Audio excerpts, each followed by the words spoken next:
الحمد للہ والصلاة والسلام علی رسول اللہ اما بعد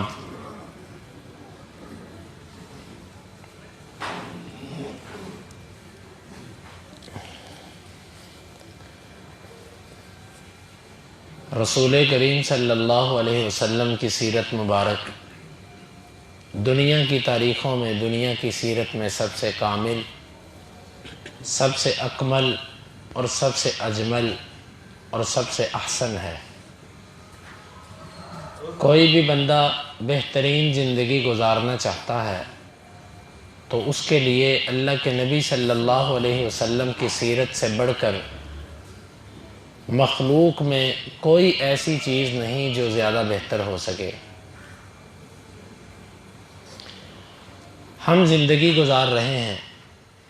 اللہ کے نبی صلی اللہ علیہ وسلم کی زندگی کیسی تھی یہ ہمیں دو چیزوں سے ملے گی۔ ایک آپ صلی اللہ علیہ وسلم کی احادیث مبارکہ، جس میں عمومی طور پر آپ کی عبادات، آپ کے اخلاق، آپ کے معاملات، ان چیزوں کا ذکر ہے، اور دوسری چیز وہ نبی کریم صلی اللہ علیہ وسلم کی سیرت مبارکہ طیبہ مطہرہ ہے۔ ایک مسلمان ان دو چیزوں کے بغیر کیسے اپنی زندگی کے لیے کچھ اعمال کو اختیار کر سکتا ہے؟ اگر مجھے کچھ چیزیں اختیار کرنی ہیں اپنی زندگی کے لیے تو مجھے پہلے احادیث اور سیرت کو دیکھنا پڑے گا کہ یہ دو چیزوں کے اندر یہ عمل موجود ہے کہ نہیں۔ اگر مجھے کسی چیز سے بچنا ہے تو بھی مجھے سیرت اور احادیث کو دیکھنا پڑے گا کہ ان دو چیزوں سے بچنے کا حکم یا عمل میرے نبی کریم صلی اللہ علیہ وسلم کا تھا کہ نہیں تھا۔ بس آپ ایک چیز پر غور کریں، مجھے اتنا پتا ہے کہ دنیا کے اندر بہترین سیرت نبی کریم صلی اللہ علیہ وسلم کی ہے، اور آپ کی سیرت دو کتابوں سے ملے گی، کیونکہ قرآن مجید بھی در حقیقت آپ ہی کی تفسیر ہے، لیکن آپ قرآن کی یوں کہہ لیجئے کہ آپ قرآن مجید کی عملی تفسیر تھے، آپ چلتے پھرتے قرآن مجید تھے، اور قرآن کے جو کلمات اور الفاظ ہیں یہ اللہ تعالیٰ کی کتاب ہے، اور اللہ کی کتاب کا چلتا پھرتا عملی نمونہ وہ نبی کریم صلی اللہ علیہ وسلم تھے۔ اسی لیے عائشہ رضی اللہ عنہا سے جب کسی نے پوچھا کہ آپ کا اخلاق کیسا تھا تو وہ فرمانے لگی کہ تم نے قرآن نہیں پڑھا، کان خلقہ القرآن، اللہ کے نبی صلی اللہ علیہ وسلم کا اخلاق مبارک وہ قرآن مجید تھا۔ میری بات کرنے کا مقصد یہ ہے کہ ہمیں ان دو چیزوں کو ضرور مطالعہ کرنا چاہیے۔ یہ دو چیزیں ہماری سیرت سے، ہماری زندگی سے نکلنی نہیں چاہیے۔ اگر ابھی تک کسی نے ان دو چیزوں کا مطالعہ نہیں کیا نا تو وہ یہ سمجھے کہ ابھی تک وہ سنی سنائی چیزوں پر چل رہا ہے، میرے سے سن لیا، کسی اور سے سن لیا، کسی اور سے سن لیا۔ ایک تو وہ بندہ کہ جس کے پاس صلاحیت ہی نہیں پڑھنے کی، ایک وہ بندہ ہے کہ جس بندے کے پاس وقت ہی نہیں، غریب آدمی، مزدور آدمی، محنت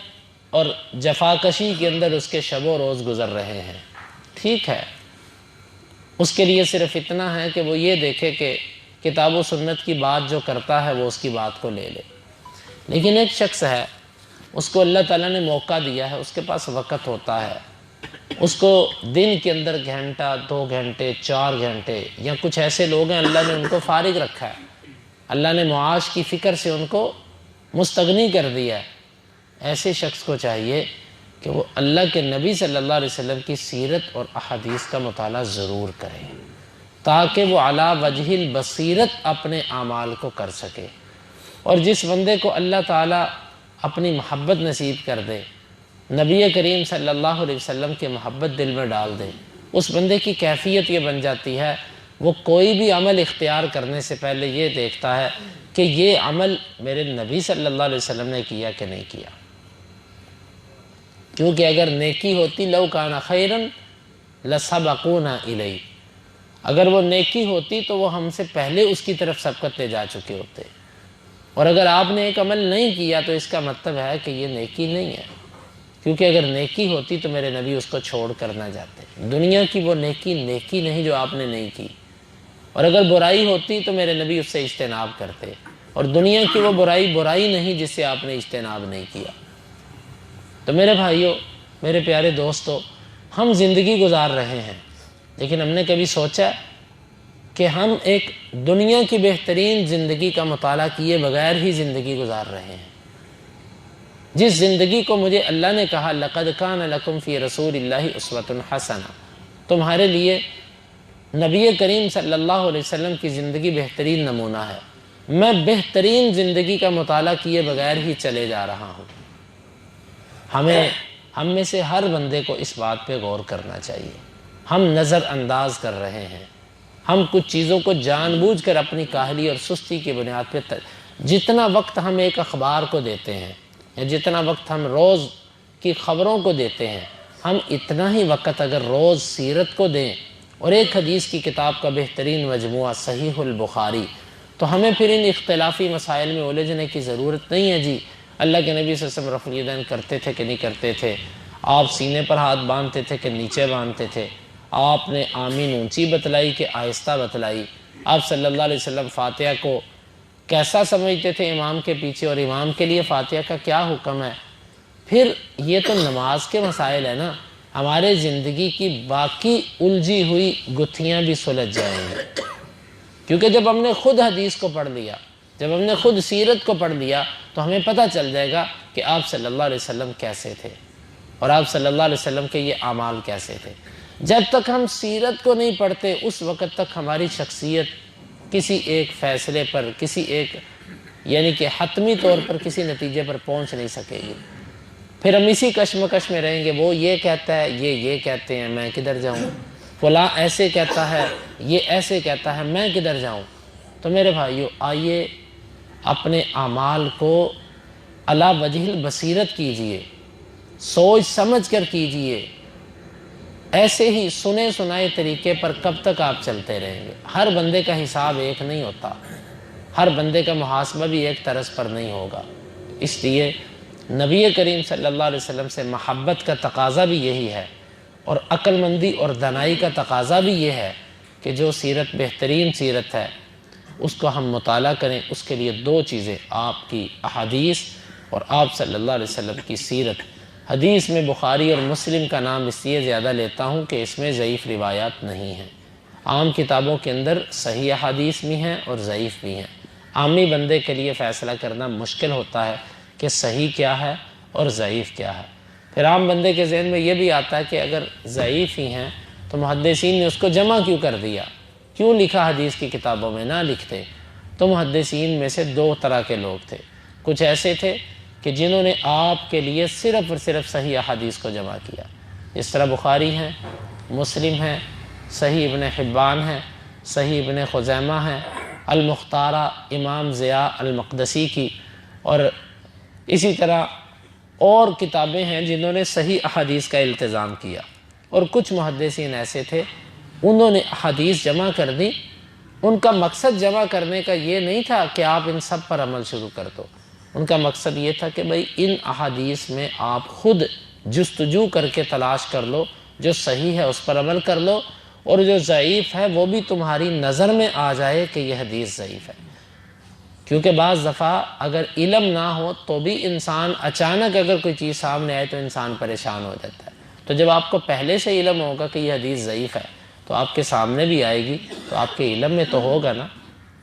کیونکہ جب علم لیا جاتا ہے تو پھر صحیح اور غلط دونوں کو دیکھا جاتا ہے کہ یہ صحیح چیز ہے اور یہ کمزور چیز ہے۔ تو ضعیف حدیث جو ہوتی ہے یہ ہمارا یقین ہے، اللہ کے نبی صلی اللہ علیہ وسلم کی کوئی حدیث ضعیف نہیں ہے۔ ہاں جو ضعیف ہیں